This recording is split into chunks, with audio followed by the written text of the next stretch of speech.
Le Centre d'action bénévole de Montcalm vous présente le projet Gestion Action bénévole Montcalm. Ce projet est soutenu par les Alliances pour la solidarité et le ministère de l'Emploi et de la Solidarité sociale en collaboration avec la table des préfets de la Naudière. Voici la 6e de 9 capsules de formation sur la gestion des bénévoles. Cette capsule porte sur la rétention et plus spécifiquement sur la motivation et la reconnaissance. Les éléments qui nous motivent plus comme bénévoles, c'est pas grand-chose. Ça peut être juste un merci. Je veux dire, j'ai aidé quelqu'un qui me dit « Hey, oui, je suis contente, ça a marché ». Juste ça va faire que, mon Dieu Seigneur, ça fait plaisir, ça prend pas grand-chose. Un sourire, un petit merci, puis, mon Dieu, on a du gaz pour un bon bout de temps. La motivation. La motivation est une notion présente dans toutes les activités de gestion des bénévoles. Par exemple, au moment du recrutement, il faut cerner les motivations du ou de la bénévole pour l'attirer puis la valider au moment de l'entrevue. L'orientation et le plan de formation sont menés de façon à la susciter et à la maintenir. L'équation est simple. Pour espérer garder ses bénévoles, il faut qu'il ou elle soit motivé. Mais tout d'abord, qu'est-ce que c'est la motivation? L'Encyclopédie Universalis en donne la définition suivante.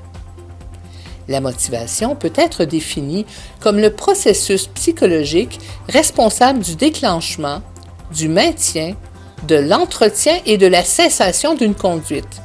Elle est en quelque sorte la force qui pousse à agir et penser d'une manière ou d'une autre.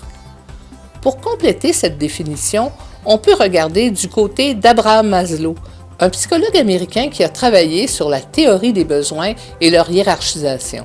La motivation est définie par Maslow comme une poussée dictée par les besoins qui sous-tendent le comportement. La motivation combine donc quels sont nos besoins et nos valeurs avec ce que nous savons faire. Plus simplement, la motivation est donc ce qui fait agir nos bénévoles et elle est liée à la satisfaction de leurs besoins. Mais alors, quels sont les besoins de nos bénévoles et comment y répondre? Si nous revenons à Maslow, sa pyramide des besoins est bien connue et elle demeure un outil intéressant pour aborder les besoins des bénévoles dans les organismes. Elle propose une hiérarchisation des besoins et affirme qu'on ne peut aspirer à répondre aux besoins d'un palier supérieur si l'on n'a pas répondu aux besoins des paliers inférieurs. Les besoins physiologiques et de sécurité. De façon pratique, il faut d'abord assurer un environnement confortable et sécuritaire à nos bénévoles afin que leurs besoins de base, besoins physiologiques, sécurité, soient comblés. Tout d'abord, un environnement sain, sûr et exempt d'intimidation et de harcèlement. Des installations sanitaires propres et suffisantes, à boire et à manger.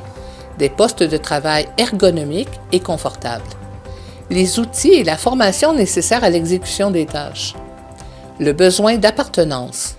Le besoin d'appartenance est universel. Développer le sentiment d'appartenance à l'organisme et à la communauté peut être un facteur important de motivation et de rétention des bénévoles. Comment développer ce sentiment chez les bénévoles? Tout d'abord, attiser chez les bénévoles la conscience de faire partie d'un groupe, d'une communauté d'idées et de valeurs en favorisant les échanges formels et informels et en organisant des activités sociales. Ne pas traiter différemment les employés et les bénévoles et favoriser les contacts entre eux et elles. Réunir, au moins une fois par année, bénévoles et employés afin de célébrer ensemble. Le besoin d'estime ou de reconnaissance. Le besoin d'estime ou de reconnaissance est naturel et on peut motiver les bénévoles en lien avec ce besoin en posant les actions suivantes. Souligner régulièrement l'apport des bénévoles sous l'angle de l'amélioration sociale qu'ils et elles créent en accomplissant leurs tâches et en mettant en lumière leurs contributions personnelles. Dans les publications de l'organisme sur les réseaux sociaux, dans le rapport d'activité ou autre, mettre en valeur les bénévoles et utiliser leurs témoignages. Transmettre aux bénévoles les remerciements des bénéficiaires de leurs services. Mettre en nomination pour différents prix les bénévoles les plus dévoués ou encore ceux et celles qui sont le plus sensibles à ce type de reconnaissance. Enfin, tenir des rencontres d'évaluation régulièrement. Le besoin d'accomplissement. Le besoin d'accomplissement trône tout en haut de la pyramide des besoins, un peu comme la cerise sur le sundae. Souvent, l'action bénévole est une réponse à ce désir qu'ont plusieurs personnes de se réaliser en allant vers les autres. Ces personnes veulent jouer un rôle positif pour leur communauté, elles veulent changer les choses et poser des gestes concrets dans ce sens. De plus, elles veulent agir en conformité avec leurs valeurs. D'autres bénévoles éprouvent le besoin de se réaliser en exerçant certaines habiletés ou talents qu'ils ou elles n'ont pas l'occasion d'utiliser dans leur emploi rémunéré ou dans leurs autres activités. Pour motiver vos bénévoles en lien avec leurs besoins d'accomplissement, vous pouvez, par exemple, leur demander leur avis et les inclure dans le processus au moment de réviser les tâches ou de créer de nouveaux services. Les inviter à participer à un comité ou à une table de concertation où leur opinion sera précieuse. Donnez à vos bénévoles des occasions de bénévolat en lien avec leurs talents et leurs habiletés. Inclure certains bénévoles dans votre conseil d'administration si votre régie interne le permet. La motivation des bénévoles est déterminante pour la rétention de ces précieuses ressources dans votre organisme. Une excellente façon de stimuler cette motivation est de reconnaître l'apport des bénévoles de façon concrète. Une des bonnes façons de pouvoir garder nos bénévoles, c'est de s'assurer que tout au long de l'année, ils se sentent reconnus. Donc, on fait souvent la blague ici où ce que je veux ma paye, boss, une petite tape dans le dos, un petit remerciement. Ça peut être aussi simple que ça. Puis une fois par année, en collaboration avec le Centre d'action bénévole de Montcalm, on s'assure de les amener, de faire une soirée de reconnaissance bénévole pour tous ceux qui viennent donner du temps par cœur, de cœur au service d'entraide. Nous, nos moyens de reconnaissance, c'est vraiment lorsqu'on a des activités comme le souper des bénévoles, le dîner cabane à sucre, c'est toujours gratuit pour nos bénévoles. C'est notre manière de leur dire merci. Dès qu'on en a l'occasion de remercier nos bénévoles, que ce soit une petite pub sur Facebook, une bonne action, on leur dit toujours merci et le plus souvent possible. À chaque année, lors de la semaine de l'action bénévole, on souligne toujours la reconnaissance de nos bénévoles. Les 1 an, les 5 ans, les 10 ans, on leur remet un petit certificat pour leur dire qu'on les apprécie énormément. La reconnaissance. La reconnaissance, c'est en quelque sorte le salaire du ou de la bénévole. C'est la façon qu'a l'organisme de lui faire savoir que son apport est indispensable, important, apprécié. C'est aussi la façon de reconnaître le ou la bénévole comme une personne unique dont la contribution originale est primordiale pour le fonctionnement des services et des activités de l'organisme. Pour la plupart, les méthodes déjà abordées pour motiver les ressources bénévoles en répondant à leurs besoins sont aussi des moyens de reconnaissance. De même, reconnaître l'apport des bénévoles est une excellente façon de les motiver. Au quotidien, la reconnaissance du travail des bénévoles devrait être constante et personnalisée et faire partie intégrante des routines de l'organisme. La reconnaissance au quotidien, c'est, quand c'est possible, leur aménager un lieu physique, mettre à leur disposition des boissons et des collations, accueillir les bénévoles avec un sourire, prendre le temps d'échanger avec les bénévoles, vous intéresser à eux et à elles, ainsi qu'à leurs proches, les informer de ce qui se passe dans l'organisme, les remercier sincèrement à chaque fois qu'ils ou elles se présentent pour la qualité de leur travail, leur disponibilité et leur assiduité. Respecter leur disponibilité et ne pas leur mettre la pression. Rembourser leur kilométrage et autres dépenses. Il est à noter que dans certains organismes, l'accès à un panier de nourriture gratuit ou à prix réduit, à des rabais dans la friperie de l'organisme ou à d'autres réductions sur les services sont aussi des modes de reconnaissance qui sont très appréciés des bénévoles. Occasionnellement, certaines activités de reconnaissance plus formelles peuvent avoir lieu sur une base mensuelle, saisonnière ou annuelle. Les organismes y vont selon leur budget, l'imagination permettant parfois de faire beaucoup avec peu. Voici quelques exemples. téléphone ou envoi de cartes d'anniversaire, de Noël et au moment d'occasions spéciales comme maladie prolongée, décès dans la famille, etc. Repas spécial pour souligner la fin d'un projet, d'un cycle ou pour célébrer les fêtes de fin d'année par exemple. Brunch ou rencontre pour échanger sur les bonnes pratiques, discuter des hauts et des bas du rôle de bénévole. Activités spéciales comme un dîner déguisé à l'Halloween, une sortie en plein air, une soirée de quilles.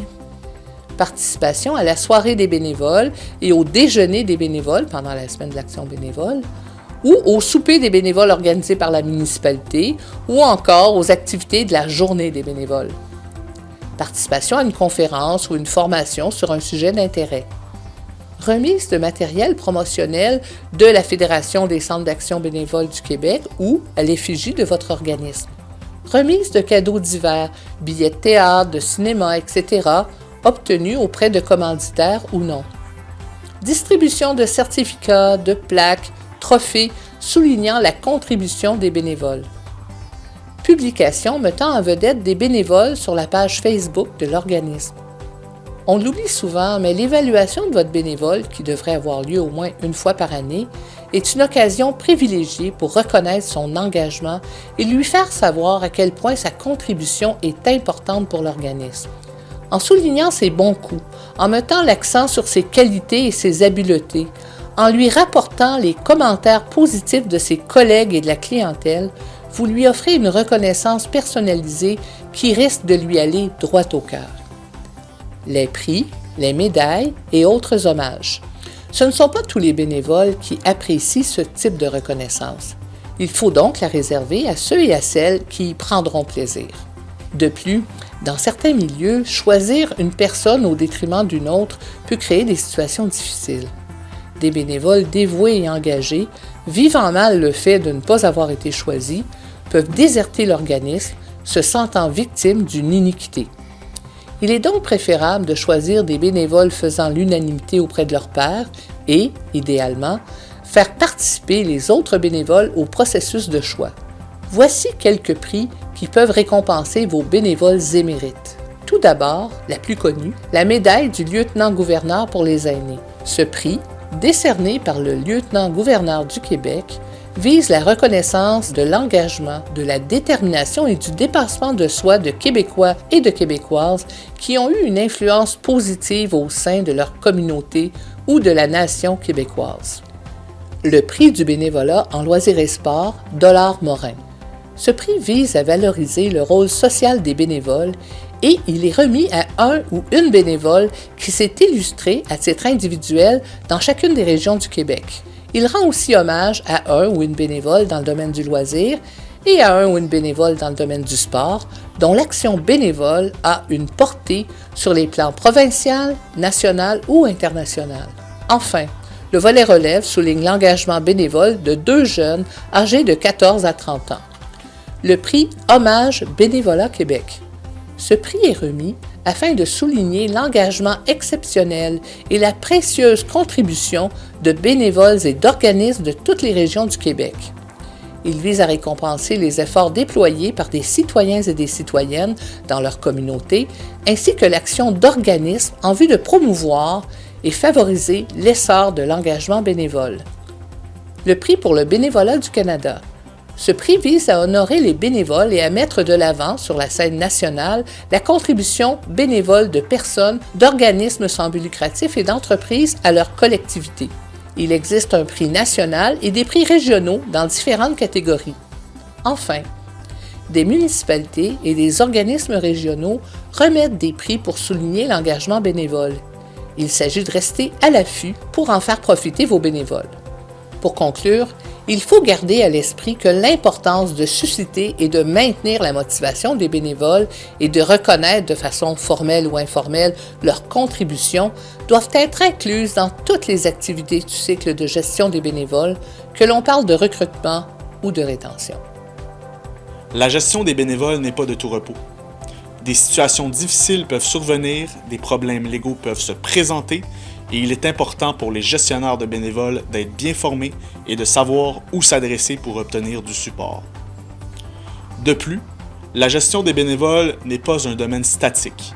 Les bénévoles et leurs attentes changent, la société aussi, alors il faut adapter ses pratiques. Ces sujets seront abordés dans les prochaines capsules sous le thème des problèmes particuliers.